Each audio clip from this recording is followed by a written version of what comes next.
Before we start, I would like to ask your help to do two things. First, tell a friend or two who you think might like the show. And second, please rate and review the show on Apple Podcasts and Spotify. The more reviews the show gets, the more likely it will even appear in search results. Thank you, and now on to the show.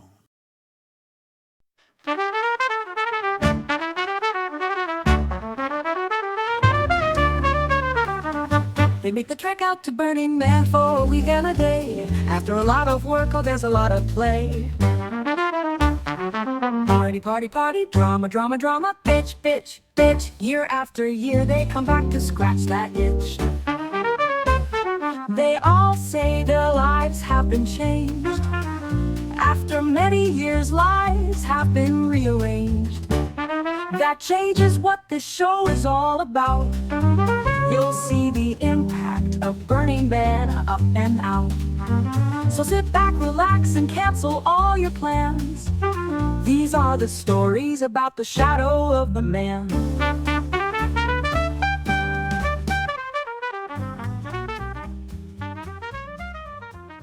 Hello, and welcome to the Shadow of the Man Show. I'm your host, Andy. Is this a hallucination? No, it's that Andy. Today, our guest is the one and only Absinthia. Welcome. Thank you. It's great to be here. So, when was the first time you ever even heard of Burning Man?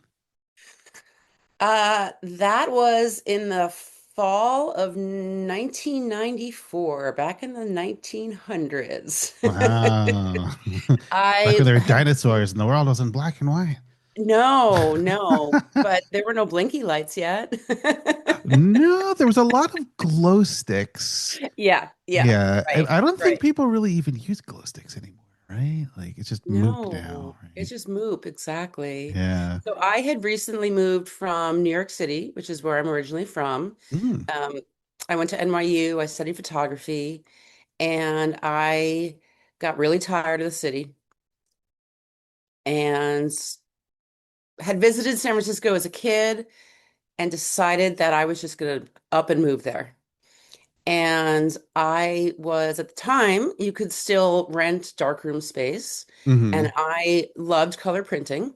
And I was renting a color darkroom in South Park in San Francisco when I saw this image, and I was like, I looked at the woman and I said, I don't know who you are, but tell me about this event and take me next time, please. And she did, and that was Barb Traub. Oh, hold on. Uh-huh. I literally have this right here. Oh my God, you have the book right there. I'm Oh, in it. sorry. Oh, yeah. I'm in it. You may have to turn off your background to see the actual Yeah. image, but it's in the Yeah. very beginning. And it's me and Barb's boyfriend, whose name I can't remember. I haven't talked to her in a very long Huh. time, but we're like covered in mud, naked, lying across the railroad tracks. Let's see if we can, if the stupid thing. Yeah, that's me. Sorry, Yep, watchers or yeah, I have to turn it back. that's me. That's you. Wow. Okay. Yep. Yep. So that was my first year at Burning Man, 95. Um, she and I became good friends. We had that photography connection, and then we had the Burning Man connection. And I was recently listening to my dear friend Just Incredible speak with you Mm. about Hmm. her experience growing up on the desert. Yeah, yeah. That was a And fascinating, right? Yeah. coming from New York City and the suburbs around it, I got out there and I had never seen so much sky in my entire life. And I just absolutely fell in love. It was Hmm. incredible. Like I still, whenever I go out to the desert and I see old Razorback, the mountain range out there, Hmm. the only way I can explain it is that it makes my heart sing. Hmm. Hmm. Oh Yeah. yeah, Yeah. yeah. It's such a special place. I mean, it's also I was just well, and I interviewed a Will Roger. Actually, Mm, interview is going to come out like after his, but like, yeah, we were talking about that, how like you drive out far enough and then it's like, well, the heat mirage and it's like, oh, the kind of mirrored kind of thing on the horizon, out in the yeah. distance. But like you drive far enough, it's just 360 degrees. It's like you see the playa down below and then the mountains up high, and then this just donut of just heat shimmering silvery Yes. like Yeah. it is just And I've had incredible. the privilege of flying over the desert you go down to the airport at like 5 o'clock in the morning. You've been Hmm. up all night, you see the sunrise. And if the weather's good, the pilots are like, hey, who wants a ride? And so Hmm. I've done that a few times. And oh my God, it's so beautiful. It's so vast. Ah, wow, never done that. Yeah, Oh, you got to do that. yeah. Yeah. That's one of the coolest adventures you can have at Burning Man. Yeah. Well, as we were talking about like beforehand, I was telling you about like my record for staying awake was like 72 hours. Like, Yeah. and I don't know. Nowadays, like in my elder years, being 55 years old, it's like I took actually 13 years off of Burning Man and then went back. And so now, as like an elder burner, a burner of Yes. a certain age, A right? burden well, you and I are the exact same age, so I get Okay. Yeah, yeah. it. I So used to now, party all the time, every night, nonstop. oh And then it yeah. was like I'd party 3 nights and take a night off. And then it was like I'll party every other night. Yeah. But by then I was already staff and I had to get up in the morning. Hmm. So that definitely, made a difference. Oh yeah. So no, I've definitely learned the wonder and splendor that is getting a good night's sleep. Like waking up in the morning and and Well, just this being the like, first wow. step is to not sleep in a tent. I honestly have only ever slept in a tent. I mean, it'd Yeah. be nice to have an RV, but it's like the extra number of thousands of dollars. Yeah, I had my last few years, I had this wonderful van that unfortunately my late partner had built for us. Um, Hmm. he never made it out alive to Burning Man. His ashes came with me. Oh, But hmm. yeah, put Well, him he in a made it. temple. Yeah, yeah. He was there in 2015, but the van came along in 2016 and it was so cool. We were both from New York and we had decorated it like a Lower East Side tenement, and we had pictures of like the Beastie Boys and the Ramones and faux brick walls, and yeah, it was very cool. And it did get hot, but I had a fan, and one year I had an air conditioner that was sort of weird to like put in the window of a van, but I did my best. Well, it works. It works. It Yeah, works, right? Yeah, yeah, yeah, yeah. yeah. So, where in New York did you grow up? Like in the So I city was or? I was born in Manhattan. Okay. And then my parents moved to Greenwich, Connecticut, Okay. which I just sometimes just feel like I don't even want to tell people that. I hated it so much. Yeah. But it was like a sleepy little town when we first moved there.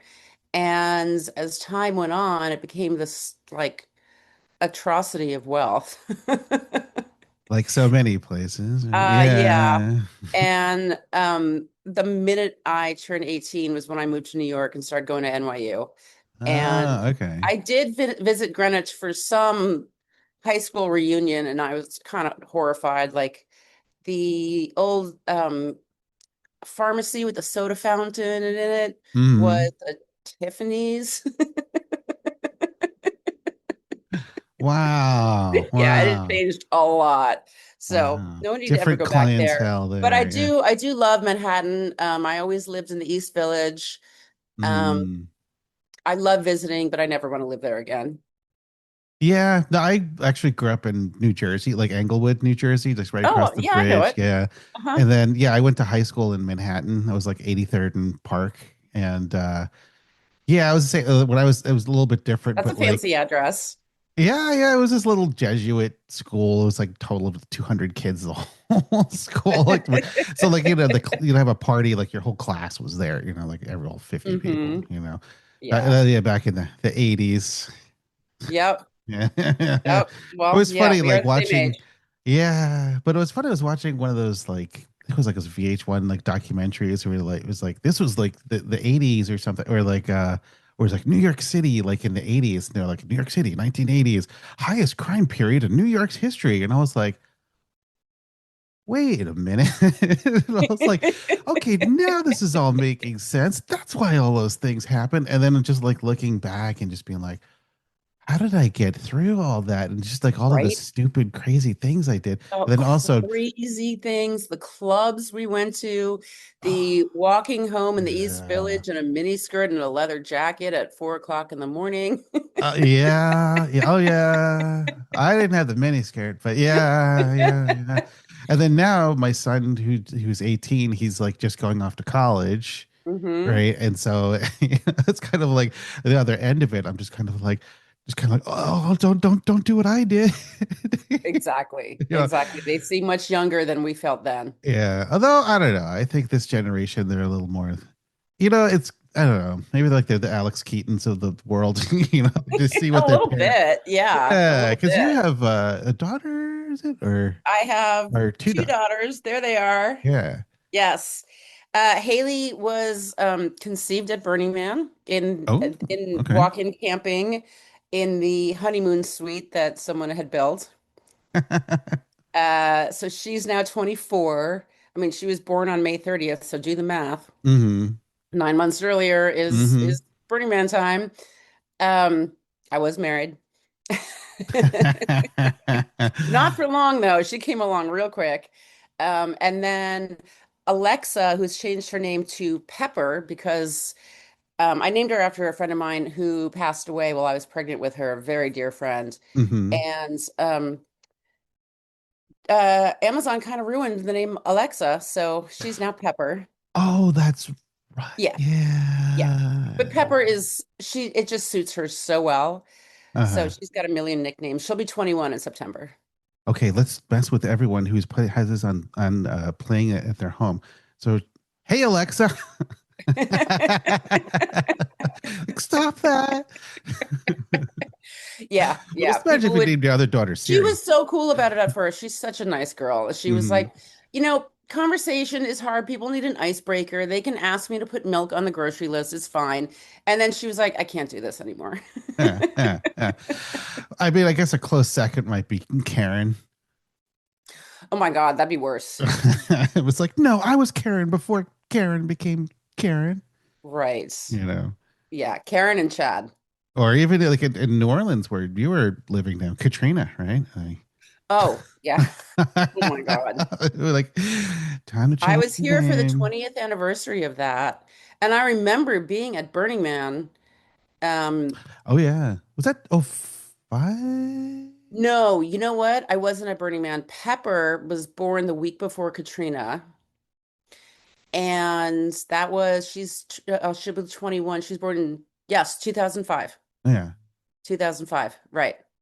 So I remember sitting there nursing my new baby right after Burning Man. Not I had obviously didn't go to Burning Man. I was giving birth, but Yeah. um,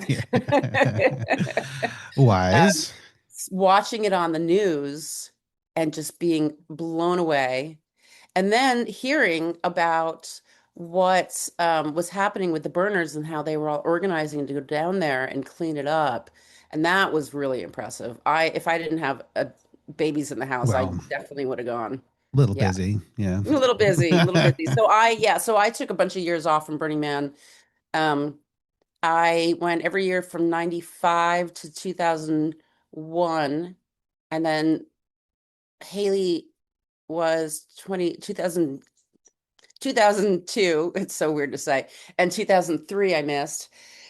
And then my mom took care of her for like 4 days. Hmm. And my now ex-husband and I just did a rocket run out there. Landed at the Diox camp. What do they call that? That was our Burning Man email list. Anyway, landed with a bunch of friends. They'd saved a spot for us. Hmm. We slept in the back of a friend's truck, and then we got out of there. And then I had Pepper in 95. We went in 2010. This was actually really fun. We Hmm. went early. We went for Build Week. We got Marion was like, "Yeah, I know you're not building anything, but you want to get your kids out there. I get it.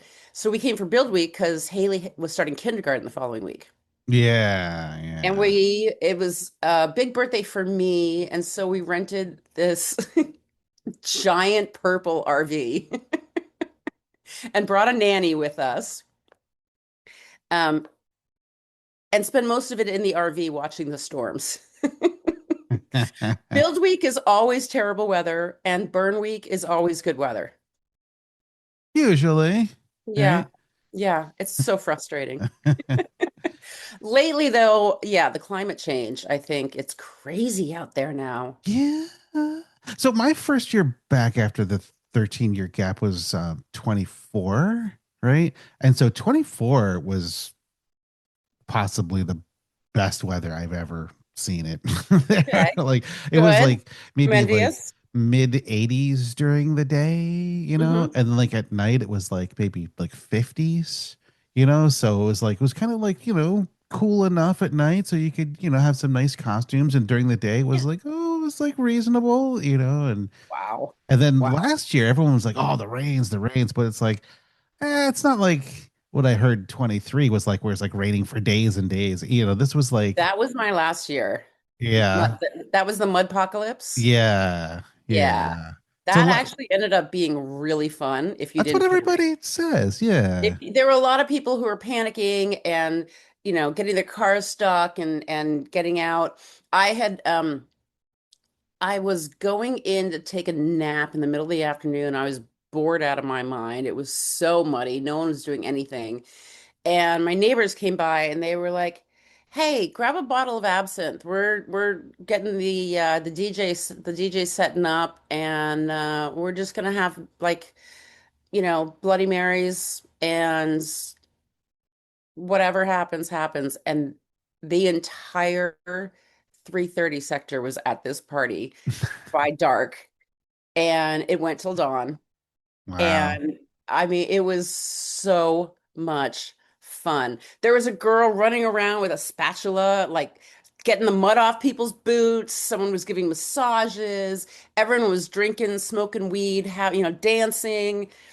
It was so much fun. I We can went just through so much of my imagine. absinthe because my barrel-aged absinthe tastes really good in Bloody Marys. So I kept running back to my Oh, place, and at one point I dragged my fire pit over. Like, yeah, wow. it was nonstop. I mean, I could just When I met imagine. these two kids, hang on one second. Sure, sure. I met these two kids it was their first Burning Man, and the gate was already closed by the time they got there. So Uh-huh. they went around Jungle Road and snuck in over the tracks by Trago. They snuck into Burning Man when everybody else was like dying to get out. Wow, that's some dedication there. Yeah. I love them. Wow. Well, I guess if I don't know, we shouldn't be giving tips to anybody, but like if there's any time like you could be sneaking into Burning Man, it'd be when it's like really raining and no one can drive around, right? Like Exactly. perimeter, be like, oh no, we're stuck. Yeah. Right. Right. Exactly. So if you can get Ah. there is the thing, though. Your car might Yeah. get stuck getting there. So I think they Yeah. actually parked near Trago and walked in.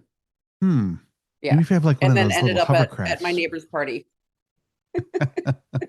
Wow. But I can just imagine like, everyone kind of like sheltering in place and just kind of stuck in their little waterlogged tent or RV. And all of a sudden it's like you hear like, oonts, oonts, oonts, oonts, like, hey, there's something Hey, going on over there. something's going on. Like, it's like all the heads just all of a sudden just like turn, like, Exactly. Yes. Yes. And they had great DJs too.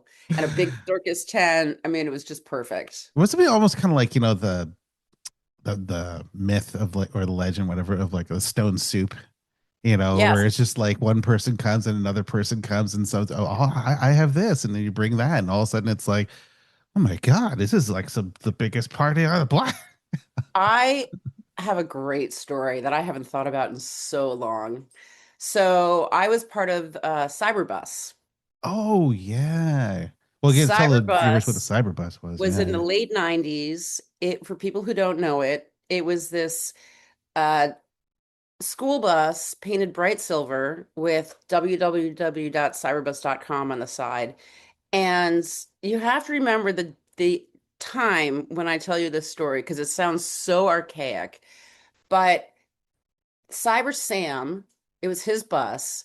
He had put a satellite link in the bus so that he could upload photos of all the parties. And this is like in the 90s, right? Like, Yes. so a So there was satellite no dish is cell like, phones, there it's not was Starlink. no Yeah. Bluetooth, you know, Yeah. there was no Wi-Fi.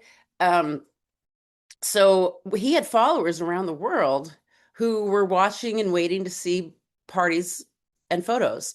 And so one day we're at Burning Man and we're in Cyberbus camp, and there's this like huge, I think it was filled with balls, one of those like big pools. Mm-hmm. And so everybody had to say what they were for the stone soup before they jumped in. Oh, oh, So I, of course, was absinthe. My friend Maria was cheese, and so now she's only ever called Maria Cheese. My friend Kathy Gertz was sauce, so now she's saucy. So like the nicknames from our stone soup stuck. wow, wow. So turnip and carrot and like, Yeah, we had a little bit of everything. what's up, turnip? Hmm. Stop calling me that. No, everybody loved it. It was fine. You could call us whatever weird thing you wanted to. The weirder, the better. Yeah. Well, that was back when, like, in early days of Burning Man. Because yeah, my first year was '96, and I just remember like part of the magic was like people always say it's like, oh yeah, out here this is the default world, and in Burning Man it's like you step over that line in the Playa, and it's like it's another place, but like it really was because it's like beyond a certain point. I think it was before Empire or something. Like it just cell phones just went out. Like there was no Completely. cell phone. There was no sir. There was There was that no was before satellite the internet. Like satellite or the cell tower was built. yeah, yeah. And even now, just gets so crowded that that cell tower just can't handle it all. Yeah, but now everyone has like Starlink and stuff, I so know. So annoying. yeah. But I just remember I told the story, my listeners would hear this a million times, but at bike camp, the cult of distraction, like one year we had this thing called the rumor mill. So it was just like a Hmm. big, like kind of like bulletin board. And so we had like these 9 different topics and like a sheet of like acetate over it and like these like dry erase markers. And so we just had like these 9 topics, and it was just kind of like read a rumor, leave a rumor. And so people kind of come up and they would just be like, you like write like all sorts of things, Oh, like that's so cool. I love that. yeah, yeah, because like who knows, And I remember one year people were just being like, "Oh yeah, Princess Diana died," and we're like, "Ah Oh ha my ha, God, that ha, ha, that ha, ha." And then like you leave, and then you're just like, "Oh, she really did." wait, right, exactly. Oh, she really did. I know. Yeah, yeah, You never knew if it was rumor or not because you had no internet. You couldn't find out the truth until you're halfway back to Reno. yeah, yeah. And then Yeah. going back to the whole like Katrina thing in 2005, um, that was with the first couple of years, or maybe it was the second year. I started this thing called the Regional Information Center. I don't know if you remember Hmm. that. It became the Regional Network Center and then became part of like everywhere, whatever.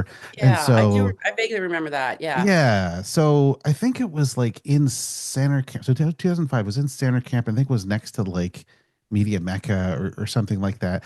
Hmm. And that year, that was one of the years where it's like I was coming from Hawaii, but I just did like a short like in and out. So I think I flew into Reno like on a Wednesday, like rented a car, and then like I think like on like Sunday morning, like drove back. And I remember like Katrina hit like that Tuesday or something, and I remember I brought with me like newspapers and Uh-huh. stuff, because like back then it's like there wasn't really internet or phone service, Right. and Right. so You I was couldn't at just jump on Google News. yeah. So I was just like hanging out in center camp at this regional information center. And so people were like coming up to us all the time, being like, oh, we heard this like New Orleans is destroyed. Like, and also I had these newspapers. So I was just like, oh, check this out. And so people kept coming by and I'm like, what? Like, no, go to like the Media Maker or I don't know, like Playa Info or somebody else was like organizing stuff. And we're kind of kept Right. pointing people like that way. And they'd be like, Yeah. but they're like, oh no, but you guys are like the regionals or whatever. And I'm like, we're like, yeah, whatever. Like, not in Oh my charge. God. Not in Yeah, we charge. are, but we don't know what's going on. Yeah. But then Do I you don't know that know. I actually started Playa Info with Harley? Oh, really?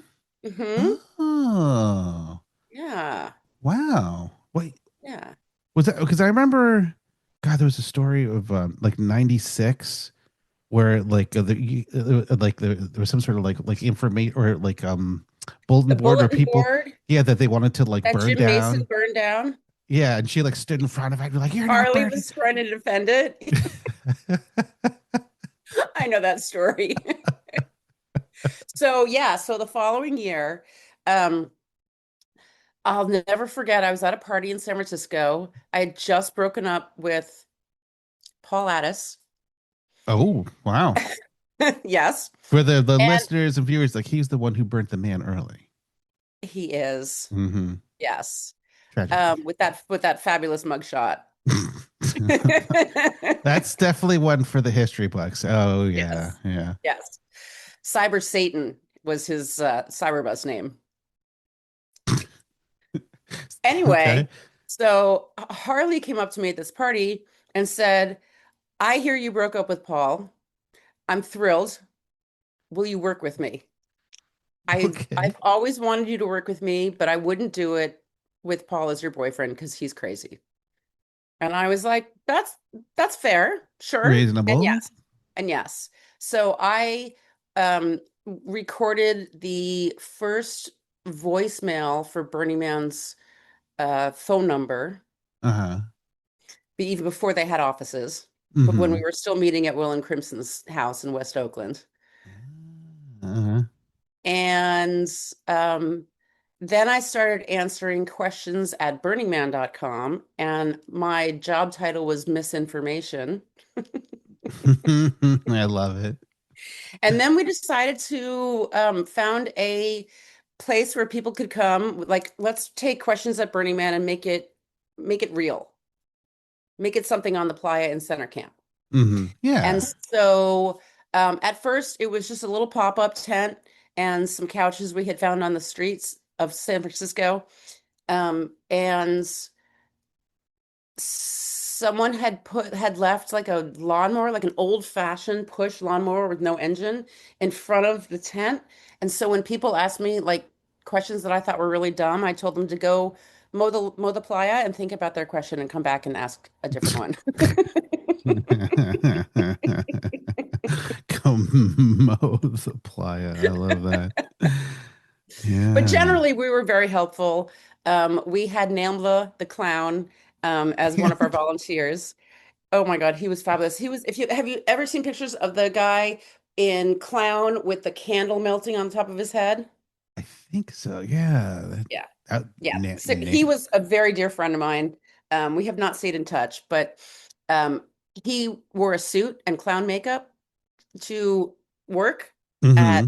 what we called Checkpoint Salon. That was the name before it was Playa Info. Ah. Let's see. Who was her name? But Are you yeah, looking no. it up on your phone right now? Well, I was trying to remember a name. I'm like Let me see. my Let me hazy see if I can memory find it. of like names, like yeah, like Yeah, but his clown name was so dirty. Nambla. Nambla. You know what that is? Nation was it Association of National Association of Man Man, Boy, Boy Love, Love or or something. Yeah, something? Yeah. yeah. Yeah, it's for the youngsters There he today. is. All right, I got it. Ready? Oh yeah, yeah, I've seen Yeah, that. he was Wow. he was fabulous. Did he really melt the wax on his face like that? He never told anyone how he did that. I've Or- asked. He never told anyone how he did it. No one was, he would put his makeup on at uh-huh. Checkpoint Salon, but the candle thing, I have absolutely no idea. Absolutely no idea. Wow. He did my makeup once. You want to see it? Hang Sure. on. Yeah, yeah, yeah. All right. Just going to get a picture. All righty. Oh, Nambla the So clown. Nambla did the makeup and Stephen Raspa took this photo. Can you Oh see it? wow. I know, look at that. That is beautiful. I was fighting with my boyfriend that year and he told me I looked like I had jaundice. What's wrong with your liver? I was like, you just don't get it. So 95, your first year. Yes, How sir. many people were there? Like what, 2000 or something? I mean, must have been fairly So officially, I think they say four more than 4,500, but I think they're only counting Bird Night when all the locals came in because yeah. it couldn't have been that many. It was half that size. Hmm. Um, and what I loved is that people who I've met in later, more recent Burning Man years, the first question they always ask me is, "What was it like before roads?" I'm like, Like, "Why is that? Why is that the first question? Go mow my lawn. I go, Go "Mom, mow my playa." what was it like before roads? And That's I was like, an I interesting mean, we just question. got lost a lot, right? Especially after the Yeah. man burned. The temple was burned, the man was burned, there were no landmarks, and you just sort of wandered around until you recognized something. Yeah, that's true. Because yeah, 96 when I went. Yeah, I mean, it was just people just camped all over the place. There was just this pie-shaped sort of wedge, and the man was in the middle of Exactly. it. And then, Right. yeah, you can kind of. But even then, like the man was like on hay bales, like wasn't Yes. even like that tall, you Right. know. But Yes. The hay bales. I love the hay bales, hanging out on hay bales. yeah, but most people just had like tents back then too. So it wasn't Yeah. like the Right. high-rise metropolis that we know nowadays. Like Exactly. Exactly. It was like that town we were talking about earlier that started as, this quiet, sleepy little town. And then became very yeah. fancy with Hmm. like Elon Musk having, I don't know, his like he was always camped near the airport and there must have been like 40 RVs like surrounding this one area. Even like back then. No, no, no, this is recent. Because it's something I heard I don't know who told me this, but they were like, in 97 when like the sheriff like took all the money and remember like at the end like Larry was like on this like soapbox and was like asking people to like for donations and then like if you I gave them remember that you give them like clearly. $500, it's like they'll give you like a ticket to Burning Man for life. And I remember like pulling out like my empty pockets, just being like, I want to buy one of those. But like, Same. I was yeah, young, $500? Are you kidding I me? I didn't have know. that money. But my friend Curtis Coleman, like he got one, he still gets them to this day. Like I know like a handful of people, they're just like, I know a oh handful of people yeah. that did that They're too. like, yeah, I still get Yeah, those tickets, and I was yeah, just like, I know. Man, best investment in your entire best life. investment in your Like, entire but life. but I know. something somebody told me, I don't know if this is just an apocryphal story or whatever, but they were like, oh yeah, Elon Musk was the one that saved Burning Man in 1997. Like they were in the hole, and so then like he just like gave them, I don't know, X number of tens of thousands of dollars or I mean, whatever. it's I'm like, entirely possible. like I don't know. I've never heard that. I also don't think I knew who Elon Musk was back in 97. I don't think anybody knew it. Yeah. Yeah. So I don't know if I'm going to believe that story. We'll put a little, Well, you know, the rumor mill might be gone. It's like there might be internet out on the playa now, but there's still Oh, people room for still love rumor. telling stories. And that was one of the things that I loved before cell phones was that when something happened on the playa, you'd hear about it by the fire pit later, Hmm. right? And everybody sort of it was like like Facebook before Facebook became extremely toxic. It was like Facebook where everyone was like sharing stories and telling what happened and commenting, but it was Hmm. in real life by the fire pit and back at camp and the stories gave you a sense of what was going on in the city. Would you have like competing stories? Like someone would be like, "Oh yeah, I was out at the Pink Elephant and this thing happened." We're like, "No, no, I was by the Pink Elephant and the other thing happened." It's like, "No, no, like you Right. And then obviously you weren't try to there." figure out, everyone's like, you spend 2 hours talking and drinking beer and trying to figure out like what actually happened. And then someone Yeah, else comes into camp and they're like, I saw this thing by the pink elephant. And you're like, we've yeah, been talking about that for 2 hours now. yeah. Let's add that into the conversation. And someone came up and was like, I saw these three pink elephants out there. Like, Wait, there were three? I was there yesterday oh. and there was only one. Did they build more? You didn't turn around. Like, Right, yeah. Yeah. yeah. Yeah. Wow. Silly, silly, silliness. So how long did you or work with Playa Info for? Pretty much until I got pregnant. Mm-hmm.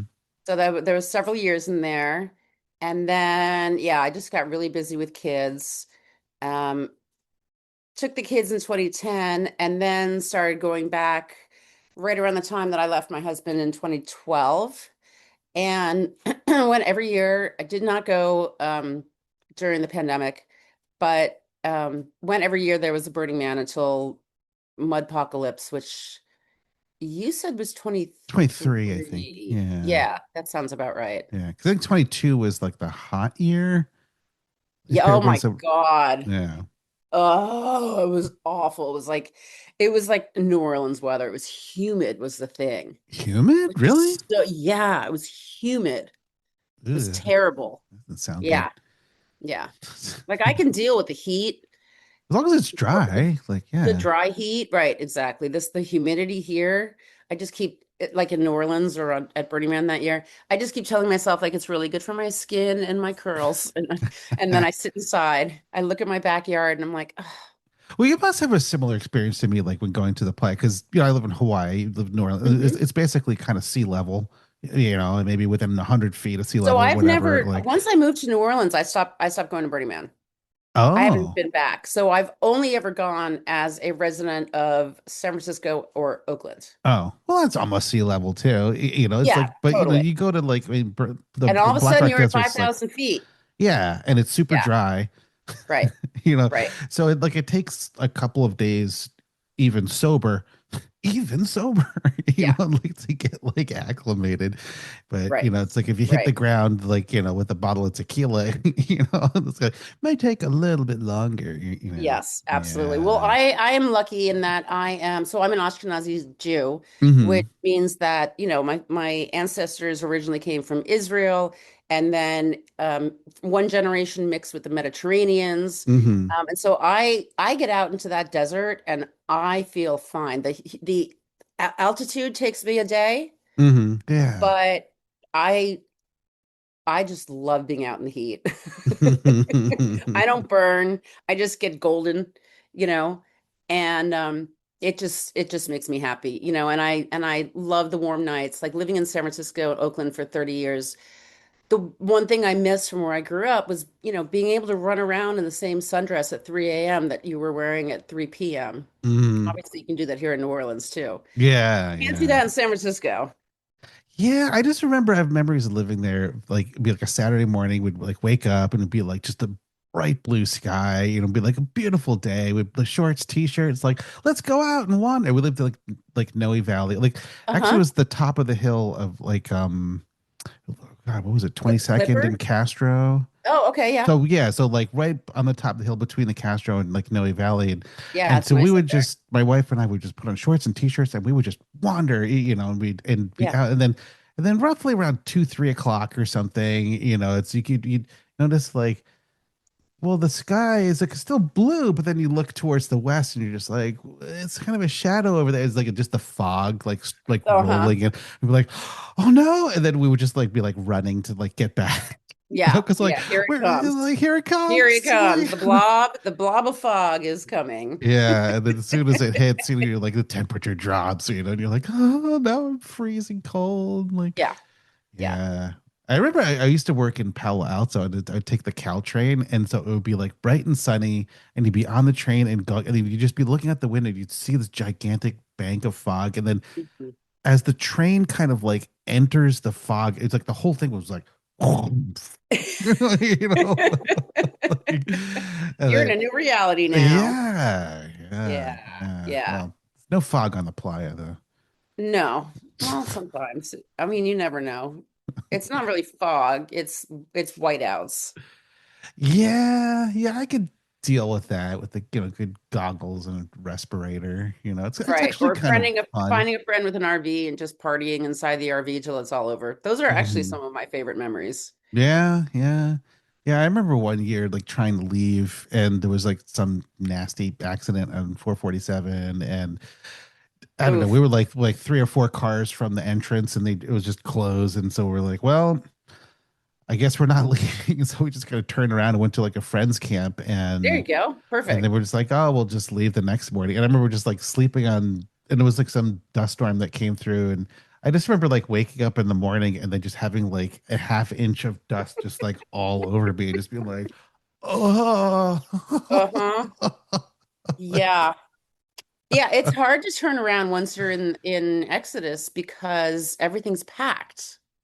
And so you hmm, turn around and you don't want to unpack because that took half a fucking day. And yeah. it's exhausting, but you don't want to wait in that line. Yeah, Well, I've back had then there that wasn't struggle. really a line. Oh, there was just an accident and a closed gate. Yeah, well, I think also we left before the temple burned. I think it was like Sunday or something. Mm. But nowadays it's like anytime after the man burns until what, like Monday night, Tuesday morning or something.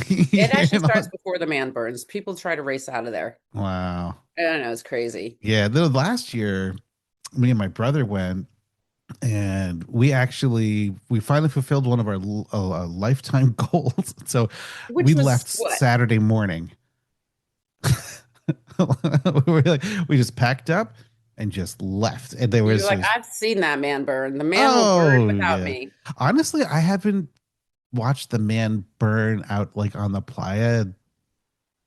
I don't know, maybe like the early 2000s or something. Like, oh, it's like for the past number of years, it's either like watch it from like our camp or like way far away, So I or on top of a was container or something. traumatized in 20, I believe it was 2016, maybe it was Uh-huh. 17.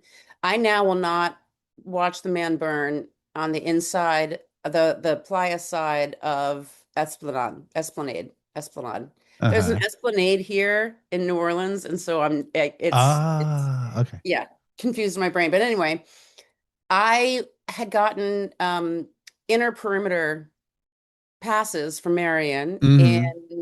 either 2016 or 2017. And Yeah, what's we were that like? there. We Yeah. were there. It was beautiful. We were right there with all the fire spinners. It was my friend Dollface, and we were just having so much fun until that guy threw himself in the fire 20 feet in front of us. Oh, We saw the oh, whole thing. ouch. Wow. Yeah. So PTSD, yeah, we saw the whole thing. And you know what's crazy? I My most visual memory of that event is seeing the fire in the background and a silhouetted um, Sandman, big guy, Mm-hmm. right? Wearing all his gear, just drop to one knee and put his head in his hands. Wow. Yeah. And most recently, I was talking to a friend of a friend, and they were like, I know who that was. The runner or the Sandman? No, the Sandman. She was Mm. like, I know who that was. He was the biggest of all the Sandman. He like it was very by my description, she knew exactly who he was. And she was like, he came back to camp and was just wrecked. So for the listeners and viewers, that Sandman is like that's like the inner perimeter. There's like the Right. outer perimeter with like the Rangers, right? And that's Rangers. keeping the Right. large crowd back, like tens of thousands of people. Yeah. But this is like the inner ring This is to catch any. Might want to have to the run in. last sort of guards before the fire. Yeah. Yeah. And they are Wow. trained in this. I mean, Rangers are great. These Mm-hmm. guys, there's a reason why they're that close to the fire. Mm-hmm. And yeah, they couldn't stop him. We saw them drag his body out, put it in an ambulance. They legally can't declare someone dead until they get to the hospital in Reno. Oh, But really? Wow. but yeah, Yeah. he was. We saw it. Wow. So yeah.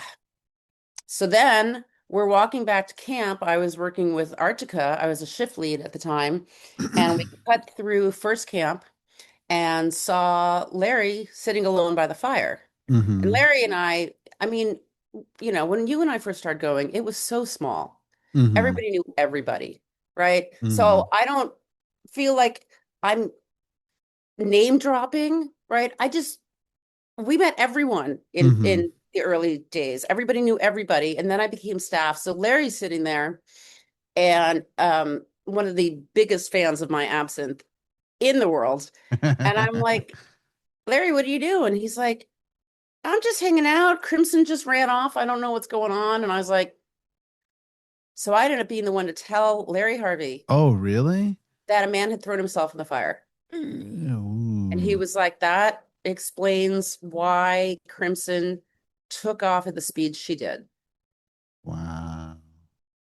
Yeah.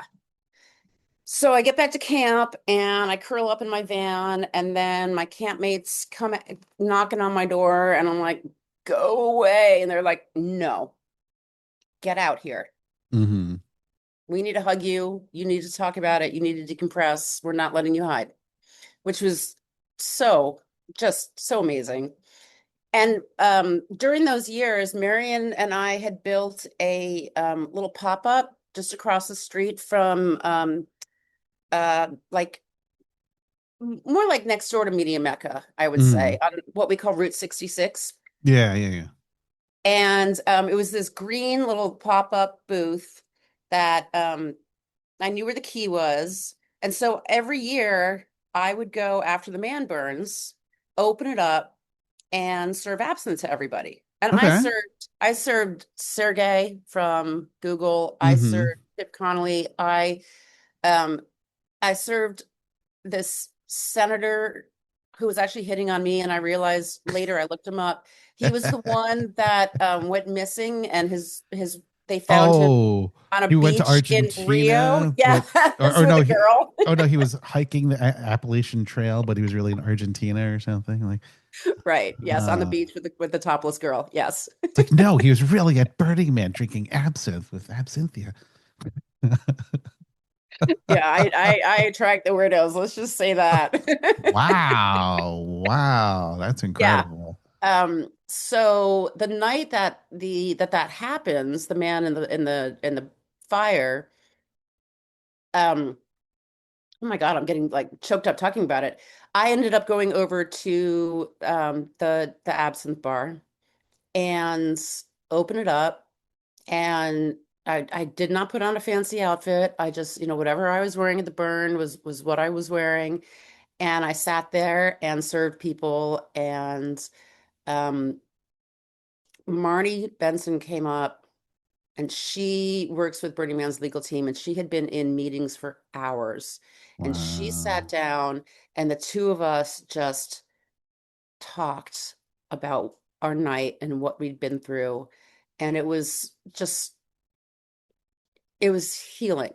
We Mm-hmm. both felt so much better. We talked about it later. But yeah, that was a hard night. And then the next day, word came through all the staff camps that the BLM was not going to let us burn the temple unless we had a showing of, I think it was 150, maybe 75 staff members showing up to be around to basically do the perimeter of the temple. Mm-hmm. And I don't remember the exact number. I know Crimson would, but she, at the end of the burn, which was absolutely beautiful, I have never seen the temple burn with my back to it and Mm-hmm. watch the faces of the people looking at the burn, and the Huh. way the light changed and hit their faces when the fire came up and the fire Mm-hmm. came down, and the emotions. Like, it was so moving. It was so beautiful. And Crimson, word came around later that we had 3 or 4 times the amount of staff members That they required. that they required. Yeah. Yes. Wow. We just crushed it. Yeah. It Wow. felt so good to be a part of it. And then I did Temple Burn Perimeter every year since, except the year that I Hmm. crashed into a girl on my bicycle, and there was no way I was able to like kneel for 2 hours. Yeah, it's like this leg splint. I'm like, it doesn't bend. No, but it's Yeah. interesting, just like in terms of like looking one way versus looking the other way. Like everybody has the experience of like, oh, the thing's gonna burn, isn't it pretty and stuff. But like you never even kind of can see that because I always knew about that. So you're working perimeter. I've worked Yeah. perimeter in a couple of things like over the years, Uh-huh. and And I don't know. I remember I was always kind of thinking it's like, oh, you don't get to see the thing burn, but like, yeah, It is it's a special different, on its own. It's different. It's yeah, definitely different. Yeah. yeah. And then you can always go back. People always video, like you can watch the temple burn later or Hmm. whatever it is. There's always going to be video of it. Hmm. But just, I don't know, you talk to these people in your section before the burn and you share jokes back and forth and stories back and forth. And then you watch them. So you're connected with them and you Hmm. watch them experience the burn, and it's magical. Yeah. It's so magical. Yeah, I remember doing like perimeter, and there would just be, even though it was like clearly marked and there's a clear circle, and there still would be people just kind of just like wandering in, just kind of like or just on a bike, just kind of going, and you're like, whoa, whoa, whoa, stop, and like I what, know. it's just like, What? well, I'm just this, riding my bike. it's like, you see this giant fire, you see nobody else coming in, like, huh? But I Clueless. want to do that. So Right. when the whole like was it immediately noticeable? Like when the person ran it, like was it like the crowd was just like like a big gasp or something? Like did everybody even Yeah, well, notice he or was like, not the first one to run in. oh, The other really? there was like a guy on a bike just riding past, and they grabbed him and moved him out. Um so it was apparently fairly common, but this guy, Was I think his determined. name was Aaron. I don't remember. He was determined. He was going in. Yeah. And he was a scrappy little guy. Like they could not grab him. They had him at one moment. He got away and he just Wow. back, boom, into the fire. It was terrible. It was absolutely terrible. Wow. Wow. Well, anyway, moving on to like But brighter wait, let's not linger on that topics. Like, story. yeah, But yeah, yeah, I yeah. mean, there have been, the highest highs and the lowest lows. Hmm. But then, like more recently, like so I also interviewed John Jennifer Marks, where you work with oh God, what was it again? Was it with oh, I'm trying to remember. It What's was her a couple Playa name? I don't know, what was this play name? But the Museum of No Spectators, right? Like you Yes. guys like, yeah, so we'll talk about that for a little bit. Yeah. Oh, yes. John Marks. Yeah. I guess he interviewed as his Well, alternate persona, Jennifer. That's great. yeah. Yes. Well, actually, the Yeah. interview was he was John, but he has an alternate personas. Yes. Yes, Jenny. Mm-hmm. Yes. Yeah. Oh, good. So you interviewed him about that project Oh and yeah. Burning Man in general. Yeah, well, we Yeah, talk about all sorts of different things. Yeah, yeah. sure. But yeah. So tell us about the Museum of No Spectators. Was Mm. that just that one year? Was it? No, we had it out there 2 years, Oh, but okay. it was a giant pain in the ass. It was so hard to build. It was beautiful. So I was volunteering at the No Spectators exhibit at the Oakland Museum. Mm-hmm. And I was actually doing burn perimeter for the Crucibles uh, instructors of fire dancing. Mm-hmm. Oh. So, and that was amazing. The kids, because it's all families there. Mm-hmm. So the little kids were great. I was like, okay, guys, we're going to do this just like we do at Burning Man. You want to be like you're at Burning Man? Yeah. So we're going to make a circle right here. And they were amazing. It was their drunk parents that were impossible. They kept climbing over the kids and taking pictures. And I was like, no, get back. And there was this one old guy with a camera. And I was like, I was going to kill him. I just gave him the dirtiest look at one point because I didn't feel like getting up and interrupting again. And he looks over at me and his head goes down and he walks back. But at Wow. that event, I thought, like this is a beautiful exhibit. And I'm in Oakland. I know a lot of Burning Man artists. A lot of artists were not included in this event. The gift shop, they were selling necklaces that I had been gifted for free. Mm-hmm. And the Selling. whole thing just struck me as odd. And I thought to myself, what would a museum look like on the playa? Oh. And John and I had gotten pretty close at the time. And I started texting him. I saw he was online. I started texting him the next morning. And we had this amazing conversation. And by the end of it, I was filling out a letter of intent to Burning Man for a big art project. So, with my idea and his architect skills, we put together the Museum of No Spectators. Um, So what years it was was, that? Was that 22, 23, or something like that? Or I believe, it wasn't. Yes, it was. It was so there during the apocalypse. That's right. 22 and 23. You're right. so Yes, you pick like the two like hardest like weather year. absolutely. Of course. I mean, why make it easy? Wow. Burning Man. You have to understand, and you know this. Burning Man mantra. Work harder, not smarter. Mm-hmm. Yeah. Yeah. Yeah. Yeah. It's also the Black Rock City was is where like the best laid plans go to die. Oh, 100%. Yes. But I'm so glad we did it. It was my first large scale art project. I had always done more social stuff, like, Hmm.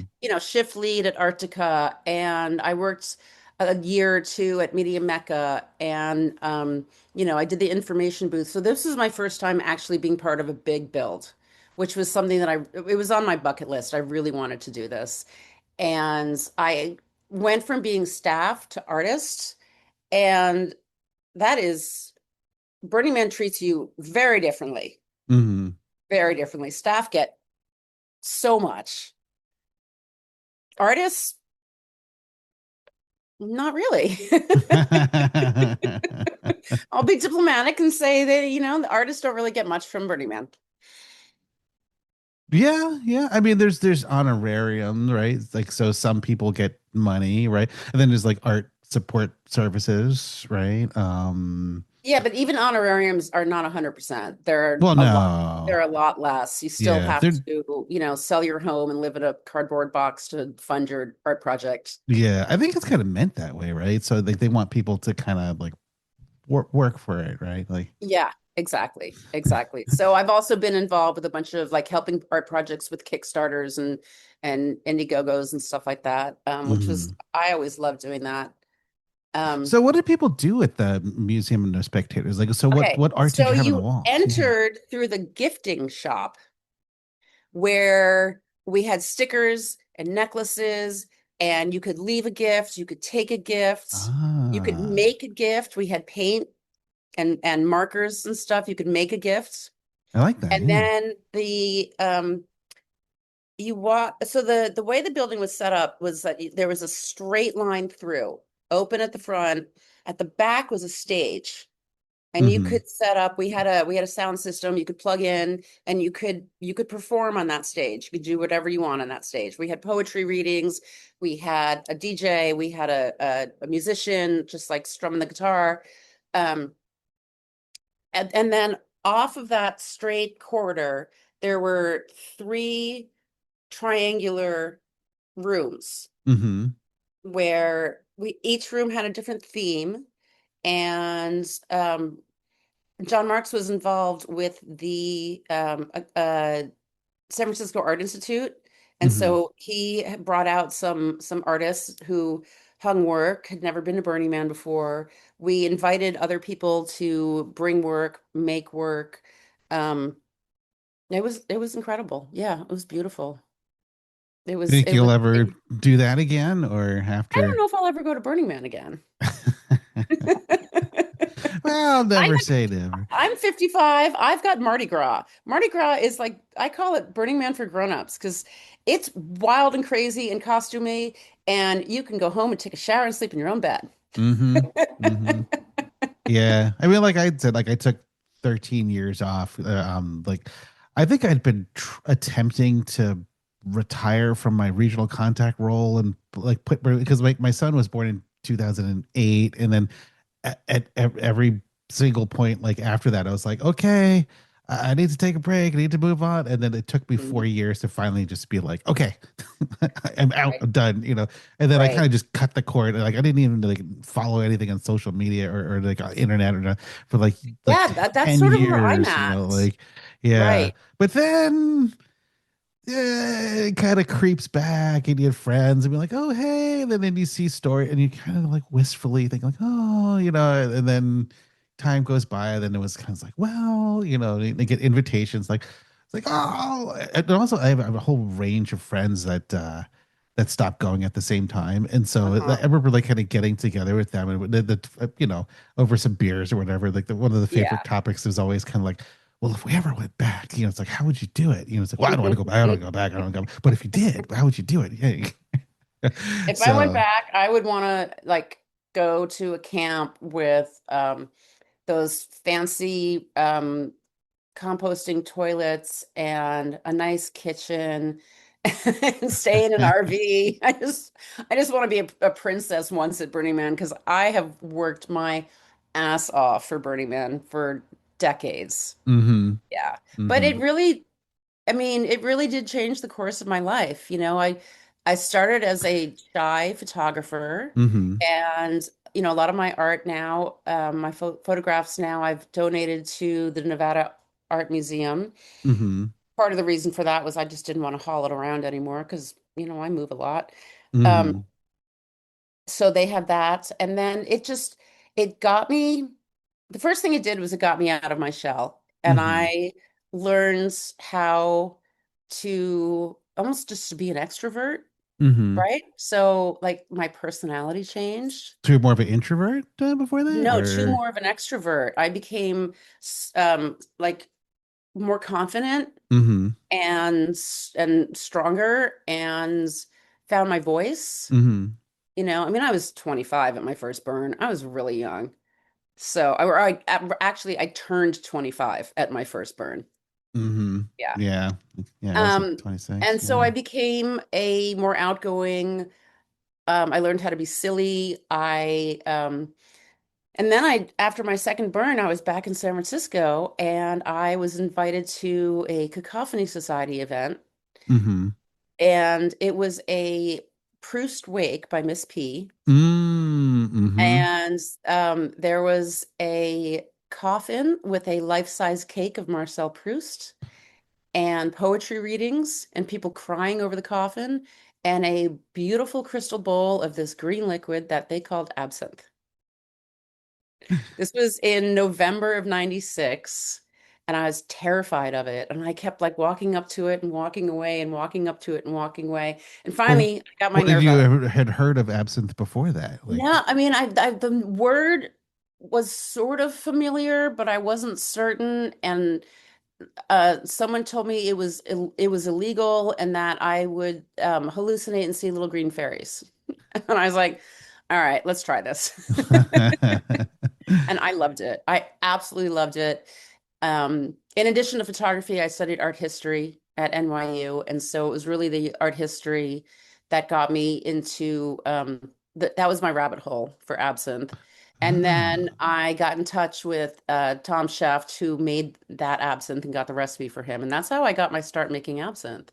And I yeah. served it at a couple of burners bachelorette party in Port Costa. Did you ever get out to Port Costa? Port Costa, where's that?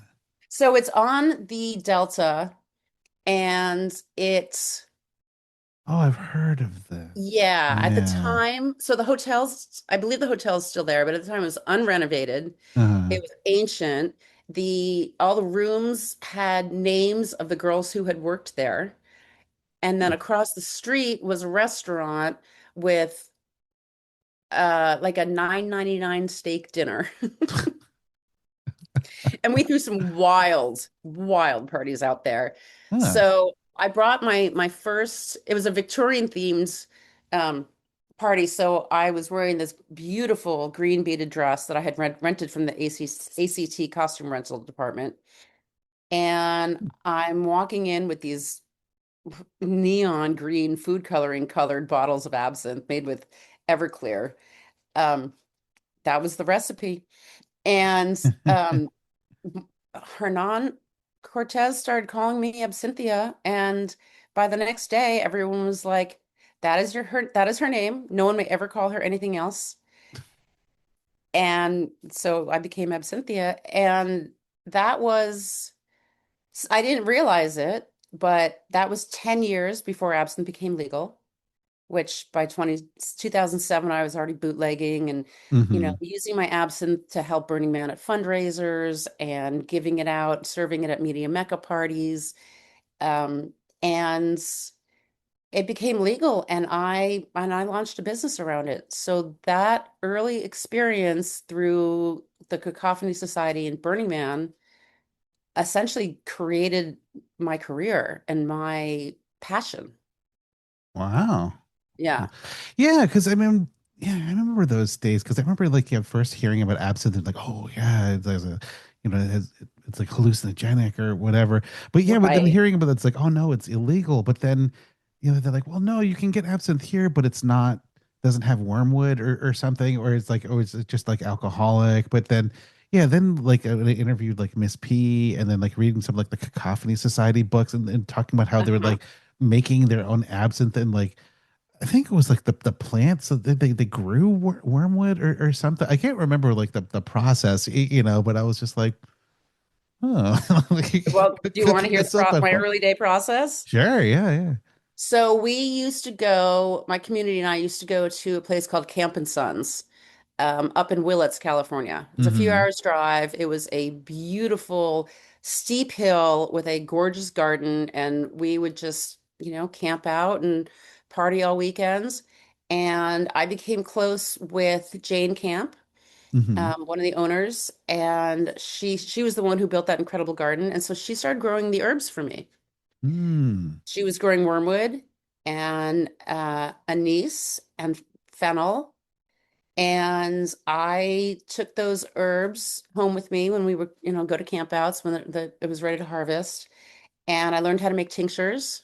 And Mm-hmm. so after a while, I found this really good grape distillate that I was illegally buying and combining that with the ingredients. And, it was fine. It was mostly drinkable. It was really strong. Um, now I distill it myself and make it properly per like ancient Swiss recipes. Um, but yeah, at the time that's what I was doing. That's as close as I could get What to is the making real absinthe. origin of absinthe anyway? So it's funny you asked that because I had just finished writing a book called The Green Fairies Canvas. Oh. It Absinthe Influence on Art and Culture. And so I've just finished up all this deep research. Absinthe was used as medicine. It was distilled by women in Val de Travers, Switzerland, in the late 1790s and Mm-hmm. earlier.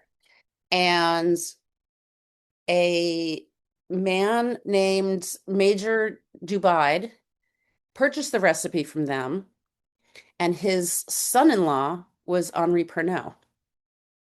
And Pernod is the Oh. one who moved it to France because he didn't want to pay Swiss taxes Mm-hmm. and credited a hack of a French doctor for having created it because that sounded a lot better to, at the time you didn't want to have a woman make it, especially women that were making it for medicine, which obviously that's witchcraft, right? Yeah. Oh, yeah. I was gonna say like men, medicine, women, it's like devilry, like witchcraft. Oh. Exactly. So men started making it, and the French soldiers took it to Algiers for a war Mm-hmm. and were drinking it to offset the water that was bad. Wormwood is now used in malaria medication. So what they were doing was actually Oh. correct. And then they just loved it and they brought it back and it just exploded in the Parisian cafes. Kind of like tonic, it would like a gin and tonic, right? Because it was for the malaria, like the Right. quinine or Yeah. something. Like, Yeah, yeah. exactly. Exactly. Huh. Well, back Yeah. then it's like that. I mean, it was before we had like things like the FDA. Right? I mean, there was like the original Coca-Cola like had cocaine Had in cocaine in it, it, right? like Yes. so. Yeah. And As also it turns like out, if you don't regulate alcohol, people are going to cut corners. They're going to anything do happens. whatever they can to make extra money. I mean, the Freedom, same thing baby. happened here during the Prohibition. People were, they were not cutting the heads and the tails, which, you really don't want to drink, and just bottling all of it together and getting people sick. Oh yeah, Yeah. yeah, yeah. But no, the real thing that happened against absinthe was a man named Dr. Valentin Magnon. He, I did not know this story until recently. This is incredible. He distilled wormwood in steam Okay. and essentially created a neurotoxin and fed that to lab animals who had seizures and died. So like, let's try this. Wormwood is distilled in alcohol, Uh-huh. and so once you distill it, there's no more thujones left. That's why Okay. 10 parts per million of thujones allowed in absinthe makes perfect sense. It's once you distill it, they're not there anymore. Mm-hmm. But he took his scientific experiment to be that absinthe is dangerous and started talking all about it. And, he's a physician. Mm-hmm. Well, he must be right. People believed him, and the wine industry absolutely loved this because Mm-hmm. then they could put their main competitor out of business, and they did for almost 100 years. So absinthe was like a main competitor to wine in those days? Yeah, especially because there was phylloxera, and so there's a few years in there where all the grapevines in France had to be destroyed, and Oh. there was no wine. Oh. That's when the Sazerac cocktail changed from cognac to rye whiskey.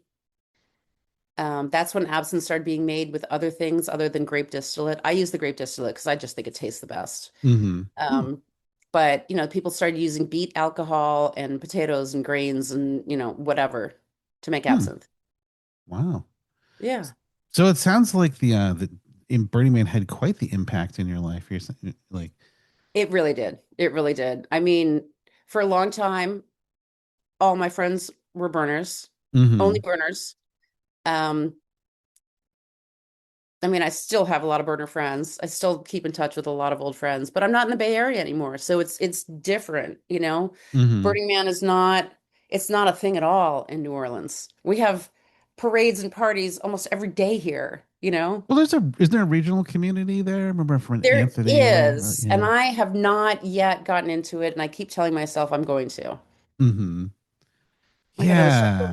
Yeah. I've been writing a book and producing a new absinthe and blah blah blah blah blah. Working. I've been working.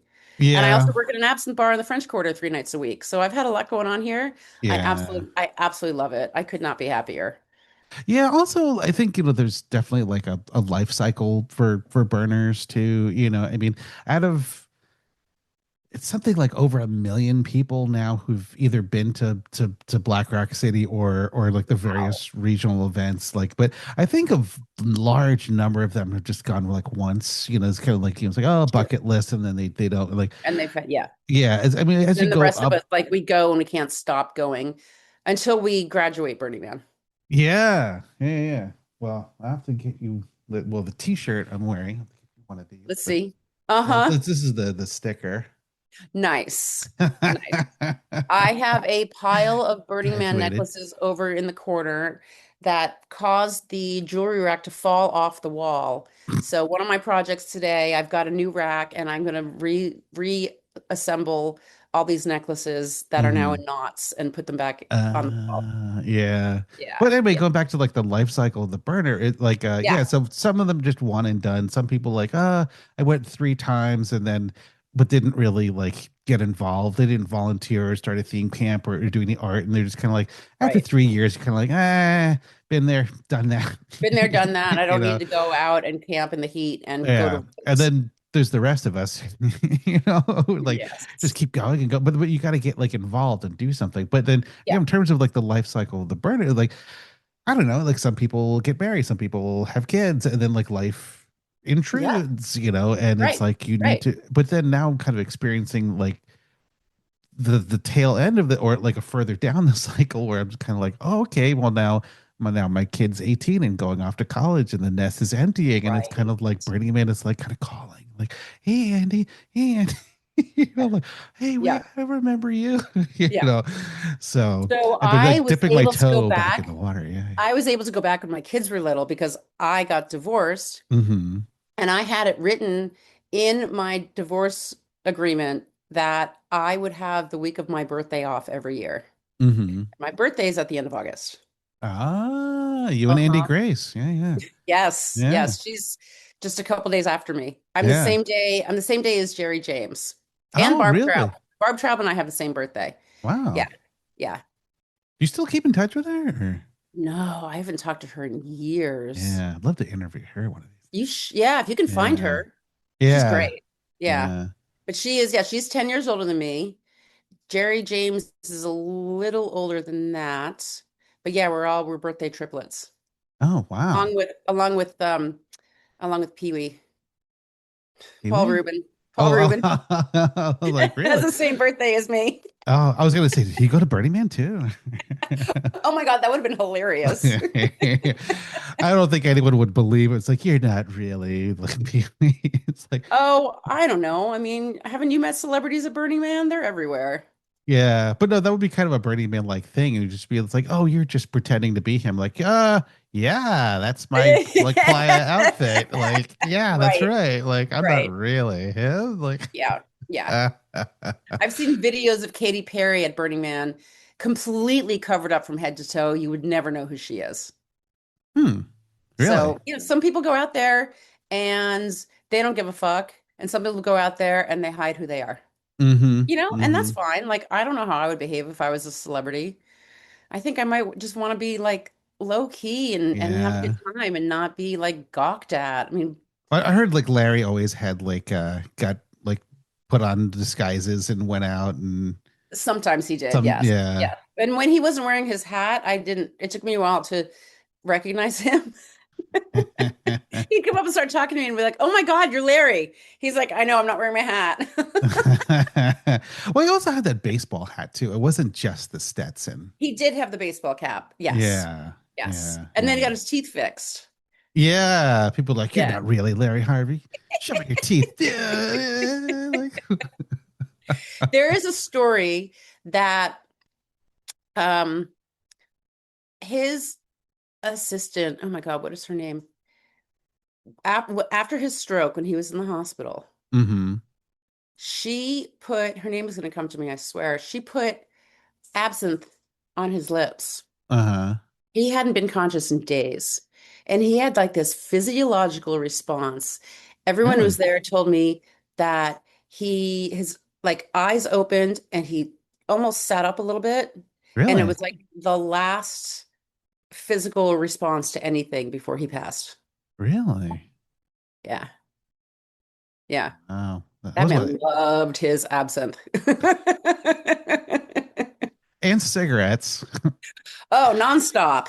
Can't forget that. And Like, talking, telling stories and philosophizing. yeah. Yeah. Yeah. Yeah, if there's one person like I would have like would love to interview, it would be for the the impact of Burning Oh, Man. It definitely I would be bet. Larry, but I bet. have to do Yeah. a seance for that There you go. That's an episode I'll watch. or something. Can you hear us, Larry? Oh my God, that would be Ooh. amazing. What is this podcast Yeah, thing? the Ouija board is going like this. Yeah. What does 6-7 mean? 42. Always carry a towel. Yeah. All right. Well, hour and 15, hour 17 now. Wow, it's been Maybe a good. little over. Yeah, yeah, yeah. Well, thank you so much. This has been a wonderful interview. Absolutely. This has been fun. Thank you for listening. If you enjoyed this show, please subscribe, rate, and review it on Apple Podcasts, Spotify, or wherever you listen. The more reviews the show has, the more likely it will even appear in search results. Also, please tell a friend and share this show with anyone that you think might like it. Word of mouth reaches quite far, especially in the Burning Man community. If you would like to contact us, please send an email to shadowofthemanpodcast@gmail.com. You can also follow Shadow of the Man on social media at Facebook, Instagram, Blue Sky, X, and YouTube. The links for all of these are available at shadowoftheman.com. Feel free to use any of these social media accounts to provide any feedback you might have. Your thoughts on the show are greatly appreciated. Thank you, and see you soon for a new episode of The Shadow of the Man. Thank you for listening to this latest show. We have to make another one, so gotta go.